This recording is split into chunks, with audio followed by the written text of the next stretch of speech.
హిమాలయ ప్రాంతములో ఎర్మిన్ అనే జంతువు తెల్లని బొచ్చు కలిగి ఉంటుంది. నల్లటి కళ్లతో, గులాబీ రంగు పోలిన పెదవులతో చాలా అందంగా, ఆకర్షణీయంగా ఉంటుంది. ఈ జంతువు సులువుగా వేటగాడి చేతికి చిక్కదు. చాలా చాకచక్యముగా తప్పించుకుంటుంది. మరి ఇది వేటగాడి చేతికి ఎలా దొరుకుతుంది?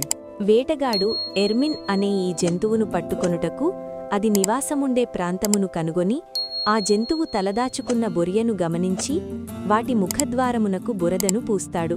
ఎర్మిన్ అనే ఈ జంతువు బురద పూసిన బొరియ లోపల ఉంటే బయటకు రాదు. ఒకవేళ అది బురద పూసిన బొరియ వెలుపల ఉంటే లోపలికి వెళ్ళదు. కారణమేమిటో తెలుసా? ప్రాణాలర్పించడానికైనా ఆ ఎర్మిన్ అనే జంతువు సిద్ధపడుతుంది. కాని తన శరీరమునకున్న తెల్లని బొచ్చుకు ఆ మురికి అంటించుకోడానికి ఇష్టపడదు. అందుకే వేటగాడు దీనిని సులువుగా పట్టుకుంటాడు. ఒక అల్పమైన చిన్న జంతువు పవిత్రతకు అంత ప్రాముఖ్యత ఇస్తే, దేవుని పోలికలో ఉన్నవారు పవిత్రతకు ఇంకెంత ప్రాముఖ్యత ఇవ్వాలి? ఒక్కసారి ఆత్మపరిశీలన చేసుకొని పవిత్రతకు ప్రాముఖ్యత ఇవ్వండి.